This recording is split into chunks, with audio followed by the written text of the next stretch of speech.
소망의 하나님을 바라봅시다. 그런 제목으로 말씀을 증거하겠습니다. 우리 하나님은 소망의 하나님이신 줄로 믿습니다. 우리가 예수님을 믿기 때문에 이 세상을 떠나면은 하나님이 준비해 놓으신 영원한 천국에 들어갑니다.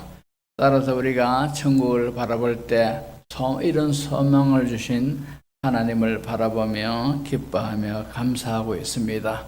하지만도 우리가 이 땅에 살면서도 하나님은 우리에게 소망의 하나님이 되신 줄로 믿습니다.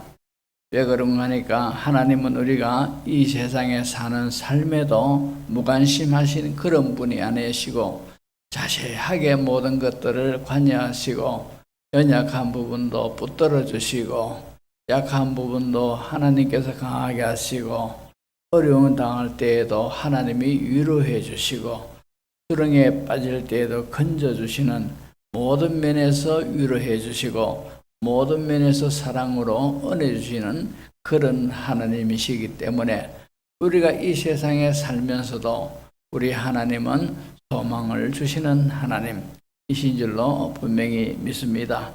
이사야 53장 5절을 보시면은 그가 찔림은 우리의 허물 때문이요 그가 상함은 우리의 죄악 때문이라.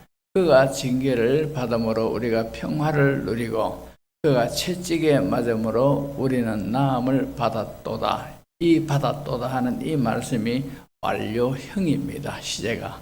그러니까 받았다 이 말이면 받을 것이다 하는 것이 아니라 받았다 이 말입니다. 그래서 그가 채찍에 맞음으로 우리는 나음을 받았도다. 그가 누굽니까? 우리가 알다시피 메시아 되시는 예수님을 가리키고 있지 않습니까? 예수님이 채찍에 맞음으로 우리가 나음을 받았도다 하는 것은 병든 사람, 어려움, 육체적 고난을 당하는 사람, 이런 사람에게 다 우리 주님께서 치료의 은혜를 주셨다 이 말입니다. 그래서 마태복음 8장 16절 17절을 보면은 저물매 사람들이 귀신 들린 자를 많이 데리고 예수께 오거늘 예수께서 말씀으로 귀신들을 쫓아내시고 병든 자들을 다 고치시니 여기 병든 자들을 다 고치시니 이는 선지자 이사야를 통하여 하신 말씀에 우리의 연약한 것을 친히 담당하시고 병을 짊어지셨도다 함을 이루려 하심이더라. 그렇게 말씀하고 있습니다. 따라서 참으로 육체에 병을 지니고 있는 성도들, 병원에 가더라도 의사를 만나더라도 약국에 가더라도 참으로 도저히 위로를 받지 못한 그런 병이라 할지라도 그 병 중에서도 우리 하나님을 바라볼 때 우리 하나님은 거기에서도 고쳐주시고 치료해 주시는 소망의 하나님이신 줄로 믿습니다. 고린도후서 8장 9절을 보시면은 우리 주 예수 그리스도의 은혜를 너희가 알거니와 부요하신 이로써 너희를 위하여 가난하게 되심은 그의 가난함으로 말미암아 너희를 부요하게 하려 하심이라. 그렇게 말씀하고 있죠. 우리가 이 세상 살면서 물질적으로 어려움 당하는 성도들을 우리가 봅니다. 이런 성도들도 우리 하나님을 바라봐야 됩니다. 왜 하나님을 바라볼 때 우리 하나님의 독생자이신 예수님이 이 세상에 오실 때 가난한 모습으로 이 세상에 오셨고 가난한 가운데서 사셨고 이렇게 사셨습니다. 그렇게 사신 까닭이 너희를 부요하게 하려 하심이라 이랬습니다. 그러니까 물질적으로도 어려움 당하는 성도들은 그 하나님, 소망의 하나님을 바라보시기 바랍니다. 그 외에도 여러 역경, 여러 힘든 가운데서도 하나님은 넉넉하게 위로해 주시는 그런 하나님이신 줄을 우리가 성경을 통해서 알 수가 있습니다. 영국의 윈스턴 처칠 수상을 우리가 잘 알죠. 자, 이 수상이 어느 고등학교 졸업식에서 연설을 했습니다. 근데 연설이 아주 참 단순하지만도 감명 깊은 그런 연설이었습니다. 어떤 연설이 있는가 하니까 여러분 하나님을 믿는다면 결코 포기하지 마세요. 이렇게 연설을 했습니다. 그리고는 청중을 바라보면서 한 1분 동안 가만히 이렇게 청중을 훑어보면서 그 뒤에 또 한마디 말을 하기를 결코 포기하지 마세요. 그죠? 이렇게 또 답을 하고는 또 청중을 바라보면서 침묵 가운데서 1분 동안 또 있습니다. 그리고는 또 한마디 하기를 똑같이 결코 포기하지 마시기 바랍니다. 이렇게 3마디 하고는 연설을 딱 끝냈습니다. 그러니까 10분도 안 되는 연설이지만도 그 졸업생들에게 가슴에 박히는 듯한 그런 연설이었다라고 말하고 있습니다. 자, 이 결코 하나님을 믿는다면은 결코 포기하지 않는 것이 바로 윈스턴 처칠의 신앙의 신조입니다. 그렇기 때문에 처칠이 수상으로 있을 때에 세계 제2차 대전이 일어났지 않습니까? 연합군이 굉장히 불리한 전세였습니다. 하지만도 처칠 수상이 기도하고 하나님의 은혜를 바라보며 소망을 가지고 포기하지 아니하고 최선을 다했기에 연합군이 승리하는 데 결정적 역할을 이 사람이 했습니다. 우리 하나님은 구약의 하나님이실 뿐 아니라 지금도 살아서 우리에게 소망을 주시고 소망을 가진 자에게 이루게 해주시는 그런 하나님이심을 믿습니다. 이런 하나님을 바라보시기 바랍니다. 하나님은 영이시기 때문에 우리 눈에는 보이지 않습니다. 아무리 기도해도 우리가 직접 하나님의 음성을 들을 수가 없습니다. 그러나 성경을 통하여 믿음으로 우리는 확신하고 인정합니다. 하나님은 어디 있어든지 계시고 그 하나님 지금도 전능하신 하나님이시고 지금도 그 하나님은 우리의 모든 처지를 다루고 계시고 그 하나님은 말씀을 통하여서 우리에게 이런 약속을 주신 하나님이십니다. 그 하나님을 바라보시기 바랍니다. 자, 소망의 하나님을 생각할 때 첫 번째로 인간의 절망에 하나님의 소망이 있습니다. 이 사실을 믿으시기 바랍니다. 성경을 자세히 보면은요, 어떤 변화가 있더라도 끊어지지 아니하고 계속 흐르는 큰 신앙 사상이 성경을 통해서 우리는 그것을 발견할 수가 있습니다. 그것이 뭡니까? 하나님은 우리에게 소망을 주시는 하나님이시다. 이 사상이 창세기부터 요한계시록까지 계속해서 유유히 흐르고 있는 물처럼 우리에게 소망의 하나님을 우리에게 말씀하고 있습니다. 다 망한 것 같은데, 다 허물어진 것 같은데 현실적으로 보면은 이제는 끝이구나. 누가 와도 어떤 것이 와도 이제는 나를 이 모든 허물어진 이런 곳에서 나를 다시 이렇게 세워질 리는 천지에 아무도 없다. 이렇게 싶은 그런 가운데서도 하나님은 그 쓰러진 자를 일으켜 주시고 새 힘을 주시는 하나님이신 줄로 믿습니다. 어떤지 압니까? 그런 가운데서도 하나님께 소망을 두고 하나님을 의지하고 바라보고 새 힘을 얻는 자에게 하나님은 일으켜 세워주시는 하나님이십니다. 자, 구약의 에스겔을 봅니다. 에스겔에서 37장 1절에서 3절에 보면은 이런 말씀이 있습니다. 여호와께서 권능으로 내게 임하시고 그의 영으로 나를 데리고 가서 골짜기 가운데 두셨는데 거기 뼈가 가득하더라. 나는 그 뼈 사방으로 지나가게 하시기로 본적 그 골짜기 지면에 뼈가 심이 많고 아주 말랐더라. 그가 내게 이르시되 인자야 이 뼈들이 능히 살 수 있겠느냐 하시기로 내가 대답하되 주 여호와여 주께서 아시나이다. 이렇게 그저 에스겔 선지자가 대답을 하고 있는 겁니다. 우리가 역사적으로 볼 때에 이제 북왕국 이스라엘은 아수르 제국에 의해서 이미 멸망당해 없어져 버렸고, 그래서 이 북왕국은 사마리아 사람들은 이제 아수르 사람들이 정책적으로 모든 것들을 자기 쪽으로 흡수하기 위해서 이스라엘 백성과 결혼하게 함으로 아수르 사람들은, 사마리아 사람들은 이스라엘 사람들이고 유대인이지만도 더럽혀진 족속이다 이래가지고 유대인들이 이런 사람들을, 사마리아 사람들을 개같이 취급하고 그렇게 하지 않습니까? 이렇게 해서 아수르에 의해서 북왕국 이스라엘은 역사에서 사라져버리고 없습니다.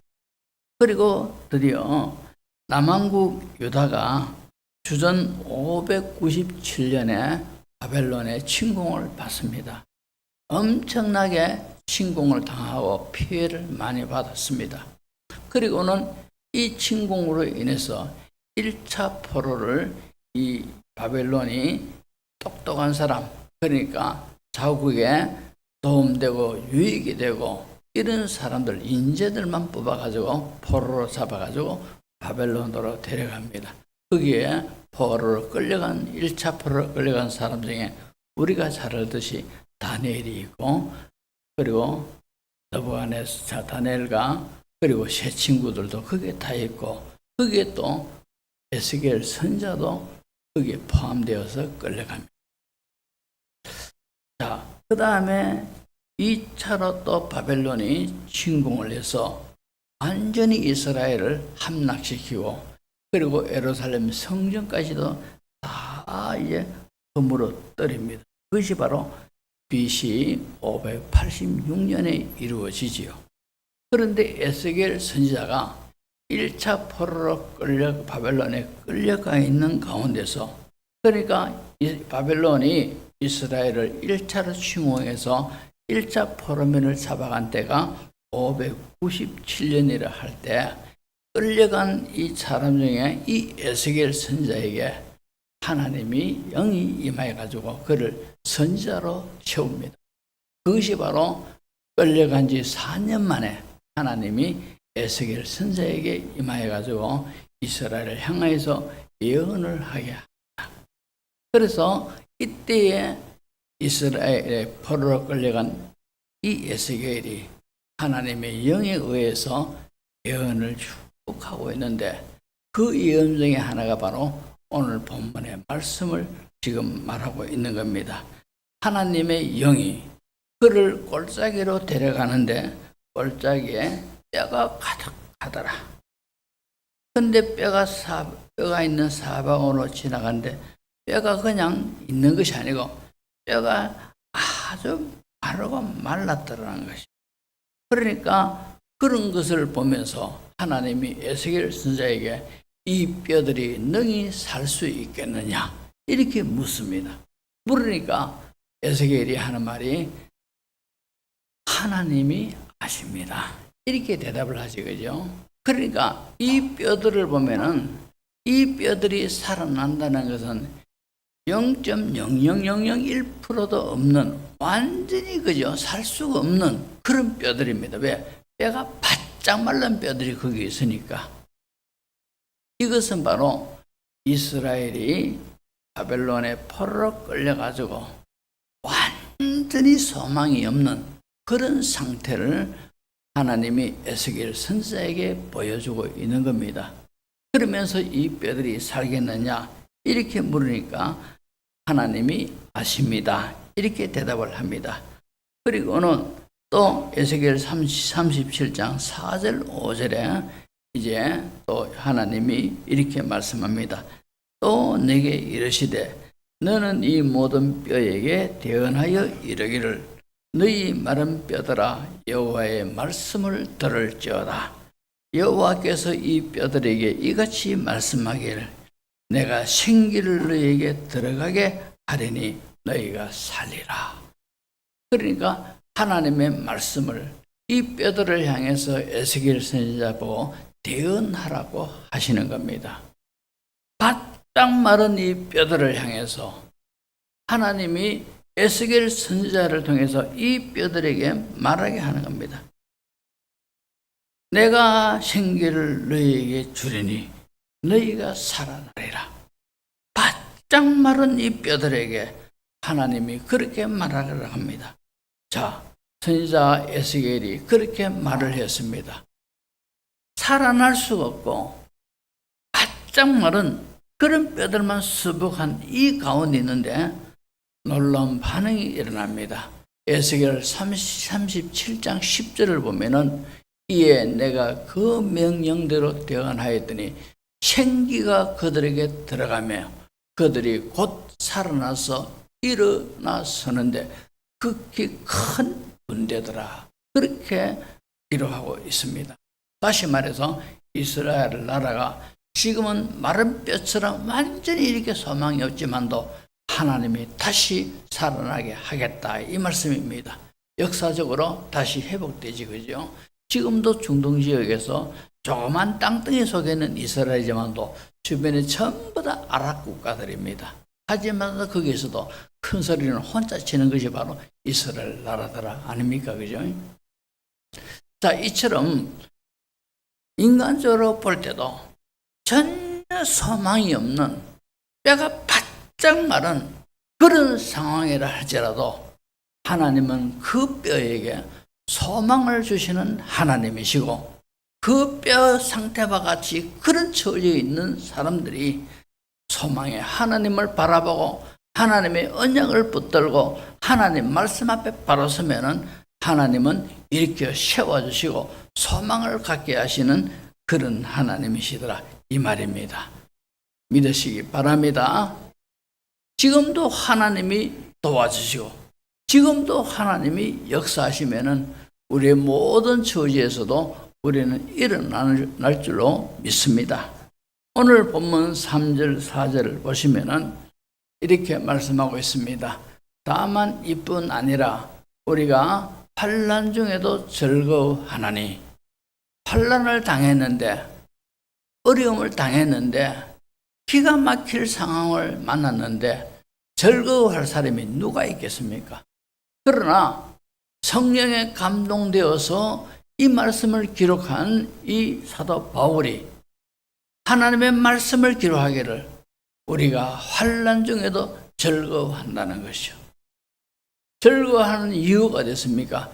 이유는 이는 환난은 인내를 낳고 인내는 연단을 낳고 연단은 소망을 이루는 줄 알기 때문에 환난을 당하지만도 우리 하나님을 믿는 성도들이 이 세상 살면서 환난을 당하지만도 소망의 하나님이 나의 하나님 되시고 소망의 하나님이 나와 함께 하시고 소망의 하나님이 나를 붙들어 주시고 소망의 하나님이 나를 사랑하고 계시고 소망의 하나님이 나의 모든 한생을 모든 것들을 합력하여 선으로 인도하시는 그 하나님이심의 약속을 믿을 때에 우리 성도들이 이런 환난 당합니다, 저런 환난 당합니다, 이 환난 당할 때에도 즐거워한다는 거죠. 이런 환난 당할 때도 즐거워하는 것이요. 왜 그렇습니까? 자, 우리가 환난을 당했습니다. 환난은 인내를 이루게 하죠. 이 인내를 이루게 한다는 것은 이 환난 당해서 기도해도 응답이 없고 하나님 믿습니다 해도 환경에 변화가 일어나지 않냐고 상황에 호전되는 기회가 전혀 없는 그런 가운데를 말하고 있습니다. 인내라는 것이 얼마나 길고 캄캄한 밤 같은 그런 시기입니까? 그렇지만도 이 환난은 우리에게 참으로 인내를 낳는 가운데서 그런 상황 가운데서도 인내 속에서 하나님은 우리를 돌아보게 하시고 내 자신의 영적인 모습을 돌아보게 하시고 하나님 앞에 점차적으로 나를 깨닫게 해가시고 이런 은혜가 인내하는 속에서 있다는 거죠. 그리고 인내는 연단을 낳습니다. 연단이 왜 그렇습니까? 하나님의 사람으로 분명치 못한 모습일 때는 하나님의 사람으로 만들어 가집니다. 이 인내를 통해서. 또 하나님이 원하시는 그런 삶을 살지 않을 때는 하나님이 원하시는 그런 삶을 살 수 있는 사람으로 만들어가는 거라요. 이 연단을 통해 가지고 이런 은혜가 있다 이 말입니다. 하나님의 뜻대로 하나님이 원하는 인생, 하나님이 원하시는 그런 믿음의 사람으로 이 연단 가운데서 만들어 간다는 거죠. 우리가 기도해도 구하라 주실 것이요, 너희가 자식이 떡을 달라 하는데 돌을 주며 생선을 달라 하는데 뱀을 줄 자가 어디 있겠느냐. 너희가 악할지라도 자식이 구하면 자식에게 좋은 것을 줄 줄 알거든. 하물며 하늘에 계신 너희 아버지께서 구하는 자에게 좋은 것으로 주시지 않겠느냐. 기도에 대한 약속들이 수없이 많고 많지만도 기도에도 응답이 없는 겁니다. 기도에도 하나님의 위로가 없습니다. 인내의 밤이 너무너무 긴 것처럼 보이고 칠흑같이 그렇게 보입니다. 견딜 수 없는 고통이 이어지고 밤마다 자지 못하고 눈물 흘리고 괴로워하고 이런 가운데서 자기를 돌아보고 이런 가운데서 그 다음 과정 환난을 통해서 하나님은 우리를 만들어가고 있는 거라요. 아멘. 그리고는 이 하나님이 원하시는 그런 사람으로 그런 인생으로 만드시고는 마침내 우리에게 소망을 주시는 소망의 하나님이 나타나셔서 우리를 정말로 하나님의 사람으로 정말로 하나님이 원하시는 그런 인생을 살도록 하나님은 나타나게 하시는 거라요. 그러니까 우리 성도들에게 당하는 환난은 우리가 영적으로 바라볼 때는 즐거워하는 그런 일이라 해야 된다는 것이요.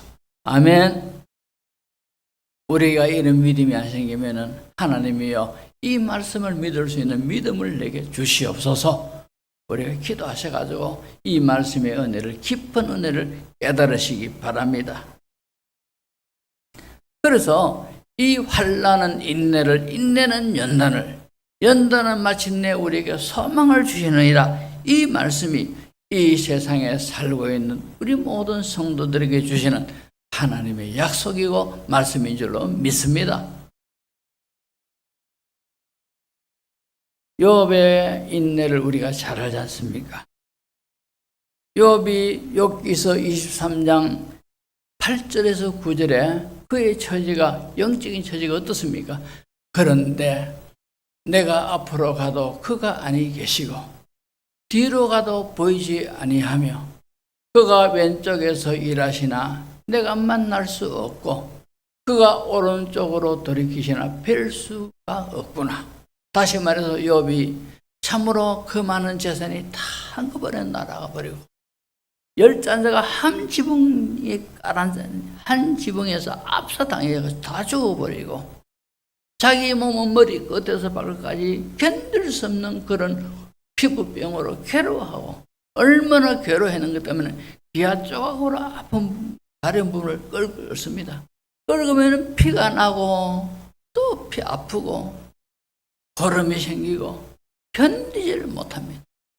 이런 가운데서 금식 기도를 하고 그리고는 하나님을 자꾸 하나님 이런 처지에 기막힌 처지에 있는 나를 돌아봐 주십시오.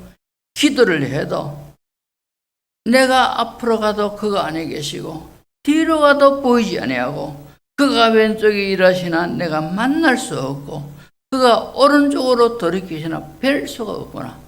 응답이 없더라 이 말입니다. 위로가 없다 이 말입니다. 마음속에 어떤 감각도 영적인 감각이 또 없더라는 겁니다. 얼마나 기가 막힐 상황입니까? 얼마나 괴롭고 답답한 상황입니까? 근데 욥이 대단한 인물이다 하는 것을 알 수 있는 것이 바로 그 뒤에 뒷구절 욥기 23장 10절을 보시면은 그러나 내가 이런 상황에서 하나님 앞에 금식하면서 기도하고 울면서 기도하고 온갖 방법을 통해서 부르짖고 그런데도 응답도 없고 어떤 마음에 감동도 없고 하나님의 은혜 이것도 없고 아무것도 없이 죽을지라도 그러나 그러한 상황이라도 그러나 내가 가는 길을 그가 아시나니 내가 지금 이런 처지가 되어 있지만도 나의 인생의 길을 그가 아시나니 나는 어떻게 될지 모른다는 거죠. 하나님은 아신다는 거죠. 그러면서 하는 말이 그가 나를 단련하신 후에는 내가 순금같이 되어 나오리라. 아멘. 이것이 욥의 신앙. 그가 지금 이렇게 극심한 그런 절망 가운데서도 하나님이 나를 단련하신다. 그렇게 믿었다. 그러니까 그는 꿈을 꿉니다. 이 환난 뒤에 내가 순금같이 되어 나오리라. 대단한 욥의 신앙 고백입니다. 이런 고백이 저와 여러분들에게 있기를 주의 이름으로 축복합니다. 결국 어떻게 됐습니까? 하나님은 욥의 모든 것들을 결국에는 회복시켜 주시고 욥이 이전에도 엄청난 부를 자랑했지만도 갑절의 축복을 욥에게 하나님이 허락하셨고 욥에게 새로운 7 아들과 3 딸을 주셨는데 이 딸들이 너무너무 이뻐가지고 그 당시에 건동에서 욥의 딸보다도 이쁜 여자가 없더라는 거예요. 재산도 그 많은 재산도 거기보다도 그 전에 어려움 당할 때보다도 배나 많도록 하나님이 주셨고 무엇보다도 욥은 이런 걸 통해서 영적으로 어떤 사람이 됐습니까? 그런 말합니다. 내가 전에는 귀로만 들었는데 이제는 내가 눈으로 보나이다. 귀로 듣는 것하고 눈으로 보는 것하고 어느 것이 더 사실적이고 어느 것이 더 정확합니까? 보는 것이 100번 맞지 않습니까? 그래서 백문이 불여일견이라 아무리 100번 들어도 한번 딱 보는 것만큼 못하다는 것이요. 그만큼 욥의 신앙이 욥의 어떤 영적 모습이 그만큼 성숙해졌다는 거예요. 그러니까 그는 영적으로 육적으로 현실적으로 다 하나님의 갑절의 은혜와 복을 받았습니다.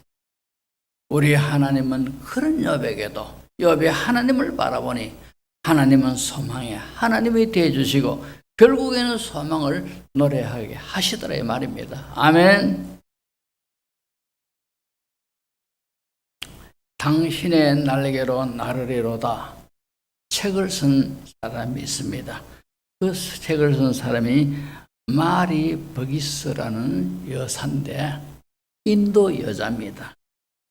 자, 이 여자는 이 그녀는 신앙심 깊은 부모에게서 태어나고 어려서부터 부모의 신앙에 의하여서 잘 자랐습니다. 장래 꿈이 나는 의사가 될 거다. 이런 꿈을 가지고 열심히 공부를 했는데 어느 날 갑작스럽게 뜻하지 않은 교통사고를 당했어요. 교통사고를 당했는데 눈 떠보니까 정신을 차려보니까 얼굴은 몰라보게 그렇게 흉하게 일그러진 모습이 됐고 척추에는 신경이 끊어져서 하반신이 완전히 마비가 됐습니다. 처녀인데 열심히 공부를 하고 있는데 여자가 돼가지고 처녀가 돼가지고 얼굴은 자기가 봐도 거울을 깨버리고 싶을 정도로 그렇게 흉하게 돼버리고 걷지도 못하고 장애인이 돼가지고 그렇게 있습니다. 근데 이 마리 버기스가 낙심하지 아니하고 좌절하지 않았습니다. 왜? 하나님은 나와 함께 계시고 그 하나님이 나를 인도하고 계신다. 그 하나님이 나의 하나님이 되신다. 이 사실을 굳게 믿고 그 하나님 바라보면서 다시 용기를 가지고 열심히 공부를 했어요. 공부를 해가지고 나중에 외과 전문 의사가 됐는데 나병 환자들의 손과 발을 이렇게 재생시키는 나병 환자 재생 수술의 세계 최고의 권위자가 됐습니다. 하나님은 나를 이렇게 세워줘요. 내가 낙심할 수밖에 없고 좌절할 수밖에 없는 상황인데도 소망의 하나님을 바라보고 그 하나님을 의지하고 말씀을 붙들고 내가 일었으니 하나님이 나에게 힘을 주셨고 나에게 그 좌절할 수밖에 없는 그 가운데서도 일어서게 하고 결국은 나를 세계 최고의 이름 분야의 권위자로 하나님이 나를 세우셨다는 그런 간증을 했습니다. 종교개혁자 마르틴 루터는 이런 말을 했습니다. 하나님이 시련을 주시지 않을 때에는 10가지 시련을 받을 때보다 더 두려워하라. 하나님이 사랑하는 자녀인데도 잘못하는데도 시련을 주시지 않는다 말입니다. 그럴 때는 10가지 시련을 받을 때보다 더 두려워하라는 거죠. 더 겁을 내라는 거죠. 왜 그렇습니까? 히브리서 12장 5절에서 10절을 보면은 이런 말씀합니다. 또 아들들에게 권하는 것 같이 너희에게 권면하신 말씀도 잊었도다. 일러스되 내 아들아 주의 징계하심을 경히 여기지 말며 그에게 꾸지람을 받을 때 낙심하지 말라. 주께서 그 사랑하시는 자를 징계하시고 그가 받으시는 아들마다 채찍질하심이라 하였으니 너희가 참으면 징계를 받기 위함이라. 하나님이 아들과 같이 너희를 대우하시나니 어찌 아버지가 징계하지 않은 아들이 있으리요. 그 뒤에 보시면은 징계는 다 받는 것이거늘 너희에게 없으면 사생자여 친아들이 아니니라. 그렇게 말씀하고 있습니다. 그러면서 8절에 9절에서 10절을 보시면은 또 우리 육신의 아버지가 우리를 징계하여도 공경하였거든 하물며 모든 영의 아버지께 더욱 복종하며 살려 하지 않겠느냐. 그들은 잠시 자기의 뜻대로 우리를 징계하였거니와 오직 하나님은 우리의 유익을 위하여 그의 거룩하심에 참여하게 하시느니라. 하나님이 우리를 징계하실 때는 목적이 항상 선한 겁니다. 우리의 유익을 위하여. 마귀는요, 성도가 어려움 당하여 기도해도 믿음으로 살아도 응답이 없고 환경은 변하지 아니하고 이렇게 되지면은 마귀는 와서 속삭입니다. 이제 너희 기도는 하나님이 안 들으시고 너는 하나님께 은혜를 입지 못하는 자가 되었다. 하나님은 너희 기도를 듣지 않으신다. 이렇게 자꾸 속삭입니다. 실제적으로 그런 것 같거든요. 아무리 울며 불며 기도를 하고 하나님 말씀을 붙들고 기도를 하고 믿음으로 주여 믿습니다 하면서 말씀에 서서 하나님을 바라보며 그렇게 살았는데도 변화가 일어나지 아니하니까 마귀가 그렇게 말하면은 흔들린다. 마귀는 그렇게 속삭이고 있어요. 그러나 여러분, 우리를 자녀로 삼으신 하나님은 항상 선하신 하나님이십니다. 환난을 당하고 있습니까? 환난은 인내를 갖게 하고 인내는 하나님의 사람이 되게끔 연단시키고 마침내 하나님의 사람으로 하나님이 원하시는 인생으로 살도록 하나님은 만들어 가시는 줄로 믿습니다. 참 한생의 삶은 신기루와 같은 것이고 참으로 무엇을 먹을까, 무엇을 입을까, 무엇을 마실까 그렇게 매달리며 살아온 사람은요, 세월이 지나가지고 인생의 항원점에 가서는 이 모든 것들이 다 허무입니다. 공허해요. 다 부질없는 것이고 남는 것은 주 안에서 바르게 살았는 것, 이것만이 남는다 이 말입니다. 우리가 그렇게 살다가 정신 못 차리고 주님 앞에 가겠습니까? 나중에 하나님의 심판대에 우리가 다 서게 되는데, 너가 날 위해서 무엇을 했느냐 물으면은 아무것도 한 것도 없으면은 유구무원이라. 그렇게 우리가 주님 앞에 서겠습니까?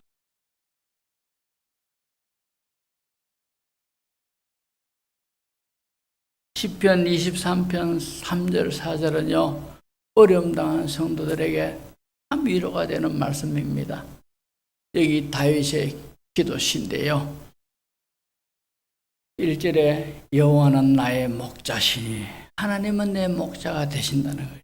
그러면서 3절에 그 목자 되신 하나님은 내 영혼을 소생시키시고 자기 이름을 위하여 의의 길로 인도하시는도다. 내가 사망의 엄심한 골짜기로 다닐지라도 해를 두려워하지 않을 것은 주께서 나와 함께 하심이라.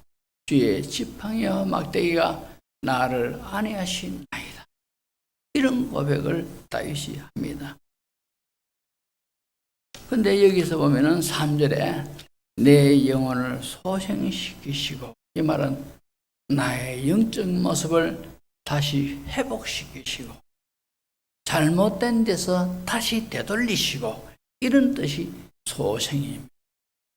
우리가 신앙생활 하다 보면은 세상의 때가 처음 사랑을 가지고 뜨겁게 신앙생활을 했는데 신앙생활을 하다 보니까 편안하니까 느슨해지고 이것저것이 자꾸 흐트러지고 이래 되는 사람, 하나님은 그런 사람의 영혼을 소생시키시고 다시 회복시키시고 되돌리시고, 그 다음에 자기 이름을 위하여 의의 길로 인도하시는도다. 이 말은 하나님의 뜻에 맞는 바른 길, 올바른 성도가 살아가야 할 그 길로 살도록 하나님은 인도하신다는 거예요. 그리고는 내가 사망의 엄침한 골짜기로 다닐지라도 죽음의 그림자가 있고 가장 극심한 고난, 견딜 수 없는, 감당할 수 없는 위기, 이것을 사망의 엄침한 골짜기입니다. 그렇지만도 그런 가운데 그런 상황에 처하더라도 해를 두려워하지 않을 것은, 해를 두려워하지 않습니다. 그 이유가 뭡니까? 주께서 나와, 소망의 하나님이 나와 함께 하시기 때문입니다.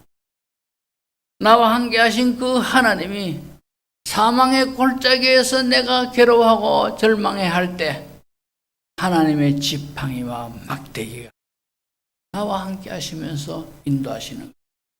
여기에서 주의 지팡이는 내 모든 길을 인도하는 역할을 합니다. 막대기는 목자가 외부의 어떤 짐승들이 양을 해치려고 올 때 이 막대기를 후려치는 거라. 마찬가지로 하나님의 나를 인도하시는 지팡이, 나를 해하려고 하는 그 모든 것에서 나를 보호하신다는 거예요. 그리고는 나를 안위하시고, 주의 지팡이와 막대기가 나를 안위하시나이다.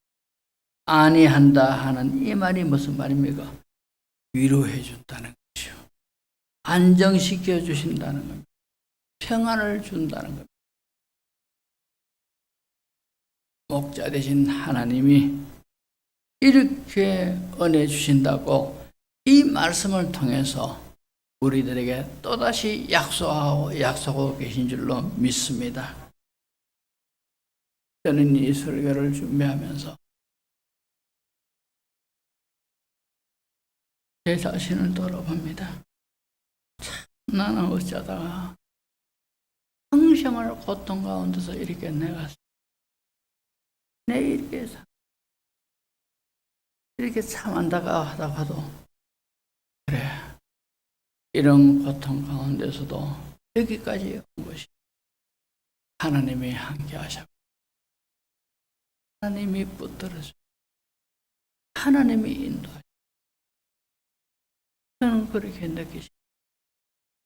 지금도 제가 너무 힘든 육체적인 고통을 겪고 있지 않습니까? 그런데 이 고통이 너무너무 괴로워요.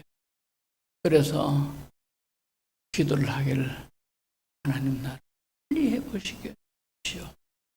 그렇지 않으면 빨리 나를 데려가 주십시오. 이 상황을 내가 못 견디겠습니다. 이런 기도를 진실로 하고, 그렇지만도 나를 데려가십시오 하는 것은 내가 너무 힘드니까 하는 소리. 근데 이런 가운데서 제가 깨달아지는 것이, 영적으로는 하나님이 나를 자꾸 하나님의 사람으로 채워준다.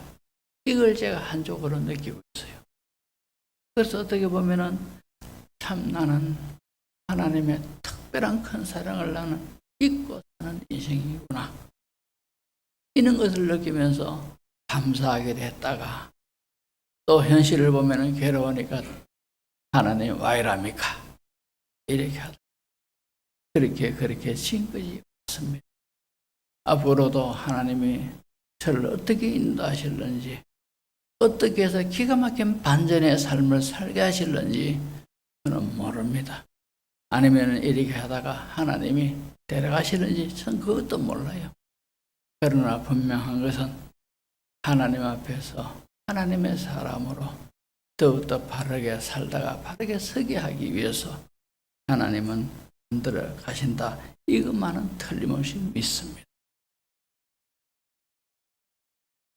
이런 하나님의 은혜를 우리가 굳게 믿고, 이런 하나님을 소망의 주님으로 말씀을 통해서 굳게 붙잡고, 지금의 힘든 상황, 지금 너무너무 어렵지 않습니까?